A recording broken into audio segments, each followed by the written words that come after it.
So, about a day before the draft, the Boston Celtics made a trade that made everyone shake their heads. Danny Ainge decided to trade the first overall pick that was going to be used on Markelle Fultz to the Philadelphia 76ers for the third overall pick along with a few future picks. This puzzled people because it seemed the Celtics would either trade that pick for someone like Jimmy Butler or Paul George, or draft Markelle Fultz to be another future player for their team. But they traded it for more assets, a word that I'm sure Celtics fans are tired of hearing. And with the third pick in the 2017 draft, the Celtics took Jayson Tatum. After this, Danny Ainge said that the reason that they traded down was that they would have taken Tatum with the first pick. And that's how confident they were in Tatum. And as you can see from the thumbnail, I think Danny Ainge was smart for making this move, and I think Tatum will be a future superstar. If you haven't seen the highlights or looked at any box scores, Tatum has been lighting up the Summer League, including hitting a game winner in his first ever professional level game. Tatum, even early on, looked poised and composed with this shot for the game, and I think overall in the future he will be a clutch player. And as for his game overall, his post game has looked good. Being able to make tough fadeaways out of the post as a 20-year-old player is incredibly impressive. His pull-up game, of course, is very good, but most surprisingly to me is his three-point shot. It's looked really good, and his three-point shot was something that was concerning for him going into the draft, so the fact that he's already shown improvement there is a testament to his work ethic. And I do want to say that I don't really get the Paul Pierce comparison.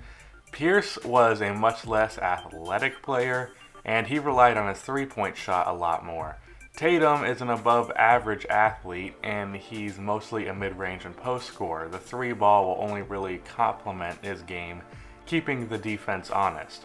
But besides for that, first of all, no, I don't think Tatum is or ever will be a better player than Markelle Fultz. But I think for the future of this team, Tatum is a much better fit, and here's why. It's looking like Jay Crowder might be gone, and I know he's a fan favorite, but some fans treat him like he's a superstar. No, dude's a role player.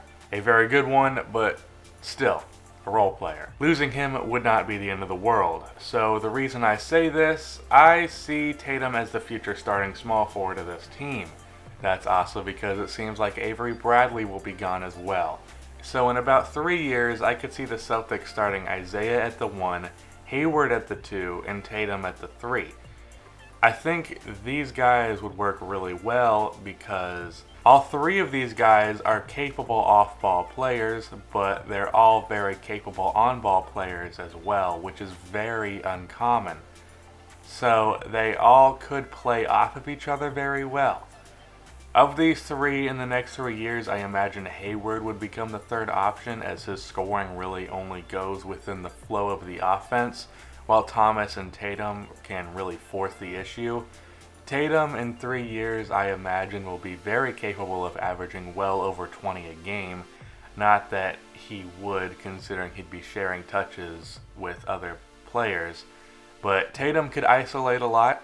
Same for Isaiah, but he could also run floppy sets for triples and mid-range shots, or the Celtics could run cut plays as, like I said, Tatum is a very good athlete. This, along with Hayward coming off of screens for jumpers, they could be a very deadly trio. And in 3 years, I imagine LeBron either won't be on the Cavs, or these three will be enough to beat him in the rest of the Cavs roster.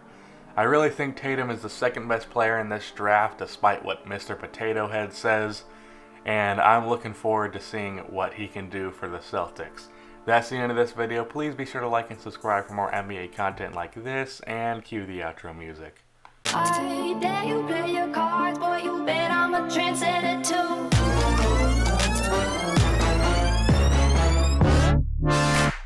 Fire when the strobe hits you. That's it, Brian?